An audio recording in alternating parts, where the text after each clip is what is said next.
বাংলাদেশের সাবেক প্রধানমন্ত্রী শেখ হাসিনার দেশে ফেরা নিয়ে বাংলাদেশের দৈনিক মানবজমিন, ইত্তেফাক সহ বেশ কয়েকটি গণমাধ্যমে সংবাদ প্রকাশিত হয়েছে। সংবাদের সূত্র হিসেবে তারা উল্লেখ করেছেন ভারতের আনন্দবাজার পত্রিকা, যেখানে শেখ হাসিনার সাক্ষাৎকারে তিনি বলেছেন, আমি অবশ্যই দেশে ফিরব, মাথা উঁচু করে ফিরব। এক পর্যায়ে তিনি সাক্ষাৎকারে বলেছেন যে বিমানে আমাকে এখানে পাঠানো হয়েছিল সেই বিমান পাঠিয়ে দিক, ওই বিমানে আমি ফিরব। তিনি পাসপোর্ট ফেরত দেওয়ার কথা বলেছেন এবং তার কথা বলার মধ্যে দৃঢ়তা ছিল যে আমি অবশ্যই ফিরব, মাথা উঁচু করেই ফিরব। এই সংবাদকে অনেকগুলি দেশি এবং বিদেশি ইংরেজি, বাংলা এবং অন্যান্য ভাষার গণমাধ্যম খুবই গুরুত্ব সহকারে প্রচার করেছে। মেটিকুলাস ডিজাইনের মাধ্যমে দীর্ঘ ষড়যন্ত্রের চূড়ান্ত পরিণতি হিসাবে জামাত শিবির এবং তাদের বিদেশি সহযোগীরা শেখ হাসিনাকে ক্ষমতাচ্যুত করেছিল বাংলাদেশের এন্টি আওয়ামী লীগের রাজনীতির সঙ্গে সম্পৃক্ত এবং ক্ষমতালোভী একটি চক্রকে সঙ্গে নিয়ে। তাতে সহায়তা করেছিল প্রশাসনেরও বিভিন্ন পর্যায়ের অনেক লোক। সবকিছু আজ স্পষ্ট। যারাই ষড়যন্ত্রে জড়িত ছিলেন তারা নিজেরাই বিভিন্ন ভিডিওতে, ইউটিউবে, গণমাধ্যমে সাক্ষাৎকার দিয়ে বলছেন যে হ্যাঁ, আমরা এটা করেছি, আমরা পুলিশ মেরেছি, আমরা সরকারি স্থাপনা, মেট্রো রেল, পদ্মা সেতু পুড়িয়ে দিয়েছি। কেউ কেউ তো বলেছেন যে আমরা যদি শেখ হাসিনার 5 তারিখে পতন ঘটাতে না পারতাম তাহলে আমরা অস্ত্র তুলে নিতাম। কেউ কেউ তো বলছেন যে 15 বছর পূর্ব থেকে আমরা এই পরিকল্পনা করে আসছি। তাদের এই সমস্ত পরিকল্পনার যে মূল ব্যক্তি ডক্টর মোহাম্মদ ইউনূস, তিনি ক্লিনটন ফাউন্ডেশনের বক্তব্যেই বলেছেন, হঠাৎ করে কিছু হয় নাই, nothing happened suddenly, through a long meticulous design এটা করেছি। এবং যাদেরকে দিয়ে করিয়েছেন তাদেরকে তিনি জনসম্মুখে উপস্থাপন করেছেন। অর্থাৎ যারা ঘটনা ঘটিয়েছে তারা প্রকাশ্যে স্বীকার করেছে যে সকল ঘটনা আমরাই ঘটিয়েছি এবং আমাদের টার্গেট ছিল শেখ হাসিনা। নাসির উদ্দিন পাটোয়ারি, এনসিপির নেতা, তিনি বলেছেন যে আমাদের টার্গেট কোনোভাবেই গণভবন, বঙ্গভবন ছিল না, আমাদের টার্গেট ছিল শেখ হাসিনা। তাদের আর এক নেতা মাসুদ, তিনি বলেছেন আমাদের টার্গেট ছিল শেখ হাসিনা। অর্থাৎ শেখ হাসিনাকে হত্যা করে তারা মুক্তিযুদ্ধের বাংলাদেশকে ধ্বংস করার যে সুপরিকল্পিত ষড়যন্ত্র ছিল, সেই ষড়যন্ত্র থেকে শেখ হাসিনা এবং বঙ্গবন্ধুর কনিষ্ঠ কন্যা শেখ রেহানা আল্লাহর অশেষ সহমতে রক্ষা পেয়েছেন। ইতোপূর্বেও অন্তত 19 বার হত্যা চেষ্টা থেকে আল্লাহ তাকে রক্ষা করেছেন। সর্বশেষ 2004 সালের 21 আগস্ট যে রাষ্ট্রীয় পৃষ্ঠপোষকতায় ভয়াবহ গ্রেনেড নিক্ষেপ করা হলো, সেদিন তার বেঁচে থাকার কথা ছিল না, সেদিনও তিনি বেঁচে গেছেন। 1975 সনের 15 আগস্ট সৌভাগ্যক্রমে বঙ্গবন্ধুর কন্যা শেখ হাসিনা এবং শেখ রেহানা দেশের বাইরে থাকার কারণে তারা বেঁচে ছিলেন। আমি যে কথাটা খুব স্পষ্টভাবে বলি, আমি খুব কাছের থেকে শেখ হাসিনাকে দেখেছি এবং তার সম্পর্কে জানি।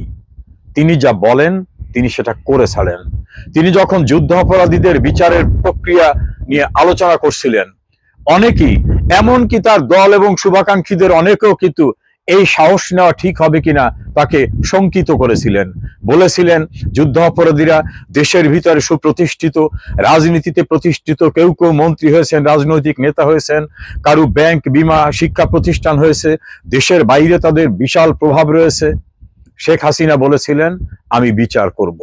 বঙ্গবন্ধুর খুনিরা ইনডেমনিটি অর্ডিন্যান্সকে পার্লামেন্টে পাশ করাবার ভিতর থেকে দাম্ভিকতা সৃষ্টি করে বলেছিলেন কেউ আমাদের কিছু করতে পারবে না। সেই দাম্ভিকতাও কিন্তু শেখ হাসিনা চূর্ণ করেছিলেন। পদ্মা সেতু তৈরির সময় তার পক্ষে কেউই ছিলেন না। কোথার থেকে টাকা আসবে? বিশ্বব্যাংক বন্ধ করে দিল। এমনকি তার ক্যাবিনেট এবং অন্যান্যরাও তো সংশয় প্রকাশ করেছিলেন। শেখ হাসিনা বলেছিলেন যে আমি যা সিদ্ধান্ত নেই আমি সেটা করি। শেখ হাসিনা কিন্তু করে ছেড়েছেন। বাংলাদেশে মেট্রো রেল হবে কেউ স্বপ্নে ভেবেছিল? শেখ হাসিনা সিদ্ধান্ত নিয়েছিলেন, তিনি সেটা করে ছেড়েছেন। কর্ণফুলী নদীর নিচ থেকে টানেল হবে, এটা বাংলাদেশে এত সরকার এসেছে, এত রাষ্ট্রপতি এসেছে, প্রধানমন্ত্রী এসেছে, কেউ ভেবেছিলেন? শেখ হাসিনা ভেবেছিলেন, তিনি করেছেন। প্রতিটি গ্রামে বিদ্যুৎ পৌঁছাবে, এটা অসম্ভব। বর্তমান প্রধানমন্ত্রী তার পূর্বের একটা ইন্টারভিউতে বলেছিলেন যে দোকানে, শপে, গ্রামে সর্বত্র বিদ্যুৎ দেওয়া সম্ভব না।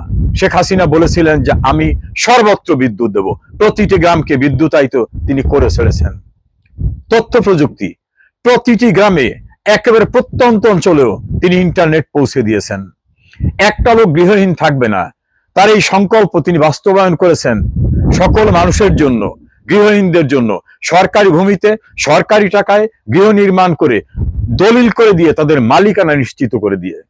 তিনি বলেছিলেন কৃষকের জন্য ব্যাংক অ্যাকাউন্ট থাকবে, 10 টাকায় ব্যাংক অ্যাকাউন্ট। শুধু তাই নয়, কোন রকম বন্ধক ছাড়া তারা লোন পাবে, তিনি সেটা করে দেখিয়েছিলেন। এটাই শেখ হাসিনা। তিনি তখন বলেছেন আমি দেশে ফিরবই। শেখ হাসিনার দেশে ফেরা নিশ্চিত। যে কোনো সময় তিনি দেশে ফিরবেন। তার সহকর্মী যারা দেশের বাইরে আছেন, আমরা যারা আছি, আমরা সবাই দেশে ফিরব। আওয়ামী লীগের এবং মুক্তিযুদ্ধের পক্ষের সকলকে আমি বলবো, শেখ হাসিনা যা বলেন তিনি তা করেন, তিনি পরাভব মানেন না। 2004-এর 21 আগস্টের পরে ওই মৃত্যুর বিভীষিকার ভিতর থেকে কোনোভাবে বেঁচে যাওয়ার পরে, যখন 2007 সালের কেয়ারটেকার সরকার বানোয়াট মামলায় তাকে গ্রেফতার করলেন, আমি সেই সময় তার অন্যতম আইনজীবী ছিলাম। তার কিছু আত্মীয় স্বজন দেখা করতে এসে তাকে বলেছিলেন রাজনীতি ছেড়ে দিতে। অত বড় বিপদগ্রস্ত অবস্থায় তিনি বলেছেন আমি ছাড়বো না, আমি শেখ মুজিবের মেয়ে, যা করতে হয় আমি তাই করব। শেখ হাসিনার জেদ, তার দৃঢ়তা আমি খুব কাছের থেকে দেখেছি। যারা দেখেননি তারা বুঝবেন না। উনি যেটা বলেন উনি সেটা করে ছাড়েন। তাতে মৃত্যুকে উনি ভয় পান না। না হলে এতবার মৃত্যুর মুখোমুখি হওয়ার পরেও তিনি চ্যালেঞ্জ নিয়েছেন। এখনো তিনি শারীরিকভাবে, মানসিকভাবে অত্যন্ত ভালো, বরং পূর্বের চেয়ে আরো বেশি দৃঢ় প্রত্যয়ী হয়ে আছেন। তিনি দেশে ফিরবেন। আমার বিশ্বাস তার সার্বক্ষণিক সঙ্গী বঙ্গবন্ধুর কনিষ্ঠ কন্যা শেখ রেহানা এবং বঙ্গবন্ধুর উত্তরসূরিরা সবাই দেশে ফিরবে, আমরা সবাই দেশে ফিরব ইনশাআল্লাহ। সেদিন খুব দূরে নয়। মামলা, হামলা, হত্যা এগুলি দিয়ে আওয়ামী লীগকে নিবৃত করা যায় না। শেখ হাসিনার সৈনিকদের নিবৃত করা যায়নি। যেমন ভাবে ফাঁসির হুকুম দেবার পরেও বঙ্গবন্ধু বলেছিলেন আমার একটি চাওয়া আছে, আমার ফাঁসি কার্যকর হলে আমার লাশটি আমার প্রিয় জন্মভূমিতে পাঠিয়ে দিও।